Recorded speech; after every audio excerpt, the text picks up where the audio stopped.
These are the 10 biggest storylines to follow with the 2025 NFL Draft. It is finally here. And as always, remember to subscribe if you haven't already. So let's get right into it. The biggest storyline that I think that has to do with the NFL Draft is the Ohio State Buckeyes, the national champs. They could potentially break a record having the most players ever drafted in one draft. 15, 16, it looks like, guys potentially looking to get drafted.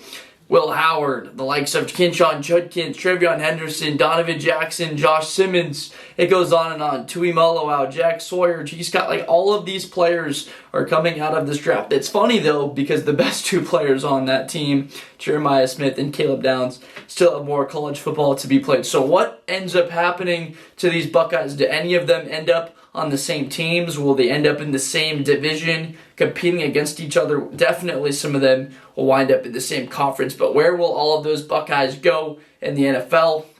And over time, what will we see happen from all of their careers? The second biggest storyline, which a lot of people will consider the first, is Travis Hunter. Who is going to take him and where?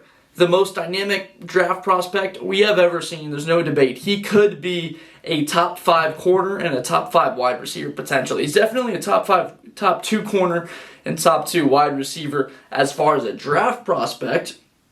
Right there with Will Johnson at corner, right there with Ted McMillan at wide receiver. But the combination, will he be able to do what he did in college in the National Football League? We're just going to have to wait and see as far as production in the league. But who is going to take him?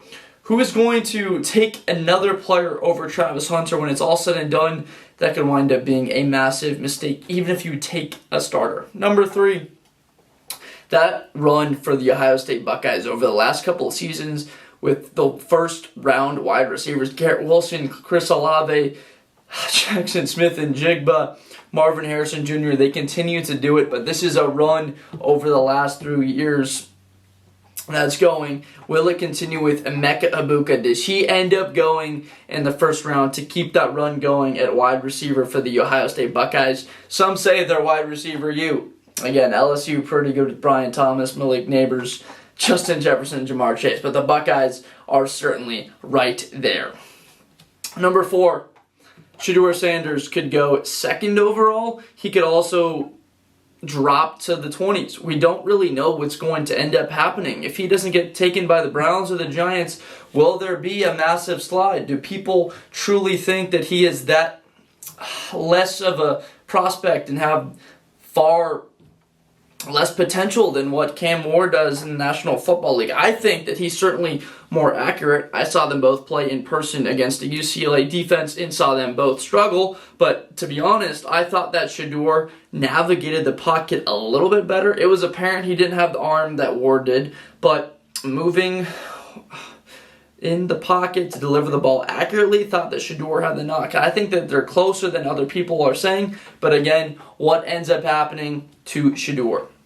5, Jim Harbaugh. You know that he is going to be eyeing those Michigan Wolverines. He's not going to have a shot at Mason Graham, but what about Will Johnson? What about Colston Loveland, Kenneth Grant? There are 4 Michigan Wolverines you can knock on wood. You can say it right now that are going to be locks to go in the first round, and Harbaugh sitting there 22. Like, they have a great shot to get one of those. So my main thought process is that it'll be Kenneth Grant or Loveland. He might have a choice at 2, but I am pretty confident that at least one of those 2 players is going to be available. I see Graham going in the top 10, likely top 7, and then Will Johnson going in the top 14 or so. But Grant and Loveland, we don't really know where they're going to end up.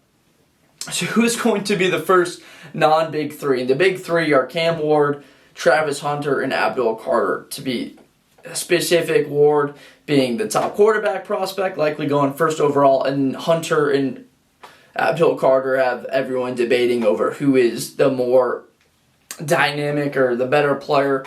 I personally think that it could be Travis, but you cannot go wrong. I would not be unhappy. I would not be mad taking Abdul Carter. He is a tremendous player, but who's it going to be? Will it be Will Campbell? Is it going to be Mason Graham, Armand Membu, Ted McMillan, Ashton Jeanty? There are a number of prospects. Could it be Shedeur Sanders potentially going up there? Does someone trade up, or does he end up being a non-Big Three player going in the draft. So what is going to all of these quarterbacks that played in the college football playoff last year? You think of the likes of Dylan Gabriel with that number 1 Oregon team before they got blasted by the Buckeyes by Will Howard. Again, going to the college football national championship, going on that run, some of the best we've seen in athletic player, big body, and then being extremely accurate in that 4-game stretch. Quinn Ewers, another semifinal type guy that was a pretty much perfect prospect coming out of high school. People don't like that the arm isn't as big as they thought it could be and that the athlete in him isn't quite there. Again, there's Riley Leonard. There were 3 quarterbacks that were in the college football playoff semifinals or national championship between Riley Leonard, Quinn Ewers, and Will Howard that are in this draft, and none of them are likely going to be going in the first 2 rounds. So where do those players wind up? And then high profile, Jalen Milroe, Jackson Dart, these are tremendous talents as far as SEC goes. Quarterbacks, a lot of people love these guys to their core. Dylan Gabriel, the most starts and touchdowns in college football history. Alabama people love Milroe. Jackson Dart, a hero with Ole Miss, bringing them relevancy, 10 wins to that program. Will Howard bringing Natty back to Columbus. Riley Leonard in the transfer season he had. So all of them were great players, but who ends up taking a shot on them? All of them are going to get drafted. I pretty much guarantee it. But what ends up happening, do any of them get a shot at starting? Do they end up being perennial backups? What will develop of those quarterbacks at the next level? It's just fascinating. Every single year, number 8, our mock drafts get destroyed every year by trades. You can have a nice little run and then a trade will come in that you are not able to foresee because we're not the GMs inside for the most case that are making these videos and don't know that that trade is coming to destroy, like our NCAA March Madness brackets, our mock draft, which is just as important in my opinion. We spend far more hours making these mock drafts than on the March Madness brackets. And frankly, the March Madness bracket, you could have just taken all the 1s and the 2s in your bracket, would have been pretty darn good. So what will happen? Where will the trade come in the NFL draft? Will it be someone going up for a running back? Is it someone that loves Ashton Jeanty? Is it someone seeing a little bit more potential in an edge player to get that guy? Is it someone that needs the quarterback to trade up for? Is it someone just needing to get a defensive back type weapon that's slipping a little bit, or a tight end that they see up on their big boards? A lot of players like Colston Loveland, Tyler Warren, Will Johnson are just scattered across people's big boards. Amarion Hampton, a lot of trades have the potential to be made for some of these players.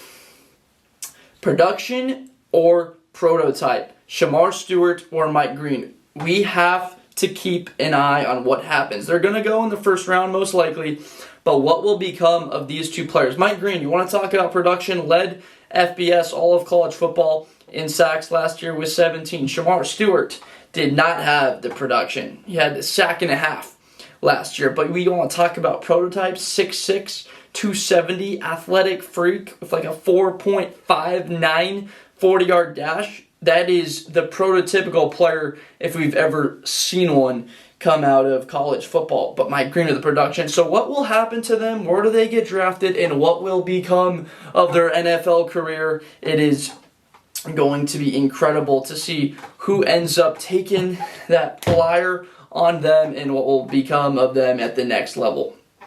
A year ago, running backs were obsolete. We saw, 1 taken in the top 50 picks a year ago, and now we could see likely 5. Like, let's run through them. Ashton Jeanty, Amarion Hampton, Kinshawn Judkins, Trayvon Henderson, Caleb Johnson, Cam Scatterboo, probably outside of the top 50, but he is an absolute stud. We are seeing the deepest running back class that I think, ever seen, or that we've seen in a very long time. You think running backs are obsolete? All 6 of these guys could be started for another squad and will certainly be contributors to whatever team that signs them. Running back is not obsolete. It is a commodity. It is important for your team. So that is the 10th biggest story And that is it for the 10 biggest storylines of the 2025 NFL Draft. Well, that was fun to run through. I hope that you enjoyed this video and would love to hear in the comments what you think of these storylines. Tell me a storyline that I didn't even think of myself. Would love to hear your opinion, and make sure to subscribe and like for more content. And I will see you soon with more content. Thanks.